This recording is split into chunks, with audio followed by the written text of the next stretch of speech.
તો કેન્દ્રીય ગૃહમંત્રી અમિત શાહે પણ કર્યું છે મતદાન. તો આજે લોકસભા ચૂંટણીનું મતદાન ત્રીજા તબક્કામાં યોજાઈ રહ્યું છે, ત્યારે અમિત શાહે પણ મતદાન કર્યું છે. તો અમદાવાદમાં અમિત શાહે કર્યું છે મતદાન. તો મુખ્યમંત્રી ભૂપેન્દ્ર પટેલે પણ સિલજમાં કર્યું છે મતદાન. ત્યારે ત્રીજા તબક્કામાં લોકસભાની સીટ માટે આજે યોજાઈ રહ્યું છે મતદાન, જેમાં ગુજરાતની 25 લોકસભા સીટ માટે મતદાન યોજાઈ રહ્યું છે. તે અમદાવાદના નારણપુરામાં અમિત શાહે મતદાન કર્યું છે. ત્યારે ત્રીજા તબક્કામાં અમિત શાહે કર્યું છે મતદાન. તો વધુ માહિતી માટે અમારા સહયોગી ચિંતન સુથાર જોડાઈ રહ્યા છે. તો જી ચિંતન, શું છે સમગ્ર બાબત? જી જયેશજી, આપને જણાવી દઉં કે આજે લોકસભાની ચૂંટણીની ત્રીજા તબક્કાનું મતદાન થઈ રહ્યું છે. વહેલી સવારથી 7 વાગ્યાથી આ મતદાન શરૂ થયું છે. ગુજરાતની 25 બેઠકો સહિત કુલ 93 બેઠકો માટે આ મતદાન થઈ રહ્યું છે. ત્યારે વહેલી સવારથી 7 વાગ્યાથી મતદારો પણ પોતે મતાધિકારનો ઉપયોગ કરવા માટે લાઇનમાં ઊભા હતા. આ સાથે જ વડાપ્રધાન નરેન્દ્ર મોદીએ જ્યારે રાણીપ ખાતે નિશાન હાઈસ્કૂલ ખાતે તેમણે મતદાન કર્યું હતું, જ્યારે અમિત શાહ કેન્દ્રીય ગૃહમંત્રી અમિત શાહે પણ પોતે નારણપુરામાં પોતાનો મતાધિકારનો ઉપયોગ કર્યો હતો. કેન્દ્રીય ગૃહમંત્રી અમિત શાહ પોતાના પરિવાર સાથે અહીંયા મતદાન કરવા માટે પહોંચ્યા હતા, જ્યારે સિલજ ખાતે રાજ્યના મુખ્યમંત્રી ભૂપેન્દ્રભાઈ પટેલે મતદાન કર્યું હતું. જી, તો દિગ્ગજ નેતાઓ અમદાવાદમાં અને ગુજરાતની અંદર મતદાન કરી રહ્યા છે, ત્યારે શું માહોલ દેખાઈ રહ્યો છે? જી, ચોક્કસથી આજે જ્યારે ત્રીજા તબક્કા માટે મતદાન થઈ રહ્યું છે, ત્યારે વહેલી સવારથી જ મતાધિકારો પોતાનો મતનો ઉપયોગ કરવા માટે મતાધિકારનો ઉપયોગ કરવા માટે પહોંચ્યા હતા. વડાપ્રધાન નરેન્દ્ર મોદી, અમિત શાહ, મુખ્યમંત્રી ભૂપેન્દ્રભાઈ પટેલ સહિત ભાજપના લોકસભા રાજકોટથી જે ઉમેદવાર છે પરસોત્તમભાઈ રૂપાલા પણ પોતે મતાધિકારનો ઉપયોગ કરવા માટે પહોંચ્યા હતા.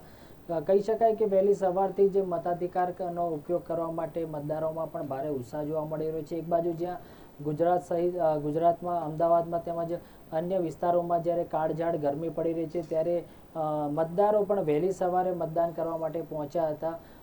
ચૂંટણી કમિશન દ્વારા તેમજ રાજ્ય સરકાર દ્વારા પણ લોકોને વિનંતી કરવામાં આવી હતી કે સવારે 10 વાગ્યા સુધીમાં બને એટલી જલ્દી તેઓ મતાધિકારનો ઉપયોગ કરે, જેના કારણે બપોરના સમયે કાળઝાળ ગરમીનો જે છે તે સામનો ના કરવો પડે. જી, અમદાવાદ સહિત ગુજરાતમાં પણ મતદાન યોજાઈ રહ્યું છે, ત્યારે અમદાવાદ અને ગાંધીનગરમાં પણ એલર્ટ આપવામાં આવ્યું છે હવામાન વિભાગને લઈને. ત્યારે તંત્ર દ્વારા શું વ્યવસ્થા કરવામાં આવી છે? જી, ચોક્કસથી આપને જણાવી દઉં કે હાલ કાળઝાળ ગરમી છે, ત્યારે હવામાન વિભાગે પણ આ અંગે પહેલેથી જ આગાહી કરી હતી કે મતદાનના દિવસે અમદાવાદ તેમજ અન્ય વિસ્તારોમાં કાળઝાળ ગરમી પડી શકે છે. ત્યારે અગાઉથી જ રાજ્ય સરકાર તેમજ ચૂંટણી કમિશન દ્વારા પણ ત્યાં તૈયારીઓ કરવામાં આવી હતી. મતદાન મથકો પર ખાસ કરીને પાણીની વ્યવસ્થા કરવામાં આવી છે. આ ઉપરાંત ORSની પણ વ્યવસ્થા કરવામાં આવી છે, જેના કારણે લોકોને કોઈ તકલીફનો સામનો ના કરવો પડે. સાથે જ કેટલાક વિસ્તારમાં 108ની ટીમ પણ તૈનાત કરવામાં આવી હોવાનું જાણવા મળ્યું છે, કારણ કે કાળઝાળ ગરમીમાં મતાધિકારનો ઉપયોગ કરવા પહોંચેલા મતદારોને જો કદાચ લૂ લાગવી તેમજ ડિહાઇડ્રેશન જેવી કોઈ સમસ્યા ઊભી થાય તો તાત્કાલિક જ તેમને પ્રાથમિક સારવાર ત્યાં મળી રહે તે માટે પણ ખાસ તંત્ર દ્વારા વ્યવસ્થા કરવામાં આવી છે. આ ઉપરાંત AMC દ્વારા પણ કહી શકાય કે AMTS બસોમાં પણ ખાસ વ્યવસ્થા કરવામાં આવી છે, કારણ કે મતાધિકારનો ઉપયોગ કરવા માટે જે લોકો મતદારો ઉમટે છે તેમને પણ આજરોજ મતદાનના દિવસે ફ્રીમાં સેવા આપવામાં આવી રહી છે, એટલે કે AMTS બસની ફ્રીમાં મુસાફરી કરવામાં આવી રહી છે. જી, તો વૃદ્ધો અને અશક્તો માટે પણ ચૂંટણી તંત્ર દ્વારા પોસ્ટલ બેલેટની એક સુવિધા ઊભી કરવામાં આવી હતી. આ ઉપરાંત પણ તંત્ર દ્વારા કોઈ આજે જો મત આપે છે તો એમના માટે કોઈ વ્યવસ્થા છે? જી, ચોક્કસથી કહી શકાય કે આજરોજ ત્રીજા તબક્કાનું મતદાન થઈ રહ્યું છે, ત્યારે કુલ આ તબક્કામાં 17.24 કરોડ જેટલા મતદારો ઉમેદવારોના ભાવિનો ફેસલો કરવાના છે, જેમાં 1 કરોડથી વધુ પુરુષ અને 87 લાખથી વધુ મહિલા મતદારોનો પણ સમાવેશ થાય છે. ગુજરાતની તમામ 25, મહારાષ્ટ્રની 11, ઉત્તર પ્રદેશની 10, કર્ણાટકની 28માંથી બાકી રહેલી 14, છત્તીસગઢની 7, બિહારની 5, બંગાળ તેમજ આસામની 4 અને ગોવાની 2 બેઠકો પર આજે મતદાન થઈ રહ્યું છે. ત્યારે ચોક્કસથી વહેલી સવારથી જ મતદારોમાં પણ ભારે ઉત્સાહ જોવા મળી રહ્યો છે. વડાપ્રધાન નરેન્દ્ર મોદી જ્યારે રાણીપ ખાતે પોતે નિશાન સ્કૂલમાં તેમણે મતદાન કર્યું તે સમયે અમિત શાહ પોતે પણ હાજર રહ્યા હતા, જેમણે વડાપ્રધાન નરેન્દ્ર મોદીનું ત્યાં સ્વાગત કર્યું હતું. સાથે જ વડાપ્રધાન નરેન્દ્ર મોદીની સુરક્ષા વ્યવસ્થાને ધ્યાનમાં રાખીને ત્યાં પહેલેથી જ NSG કમાન્ડો તેમજ ગુજરાત પોલીસના ઉચ્ચ અધિકારીઓ પણ ત્યાં હાજર હતા.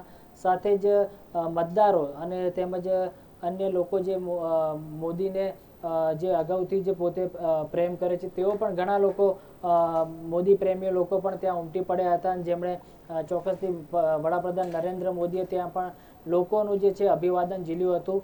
તો આ ઉપરાંત વડાપ્રધાન નરેન્દ્ર મોદીએ ત્યાં હાજર કેટલાક લોકો, જેમાં કેટલાક લોકોએ વડાપ્રધાન નરેન્દ્ર મોદીનું પોર્ટ્રેટ તૈયાર કર્યું હતું, ચિત્ર તૈયાર કર્યું હતું, જેમાં વડાપ્રધાન નરેન્દ્ર મોદીએ તેમણે ઓટોગ્રાફ આપ્યો હતો. આ ઉપરાંત અન્ય કેટલાક નાના બાળકો હતા તેમને પણ વડાપ્રધાન નરેન્દ્ર મોદીએ તેમને રમાડ્યા હતા, કારણ કે વડાપ્રધાન નરેન્દ્ર મોદી અગાઉ પણ ઘણા એમના વિડીયો તેમજ ફોટો સામે આવ્યા છે જેમાં તેઓ પોતે બાળકો સાથે રમતા જોવા મળે છે.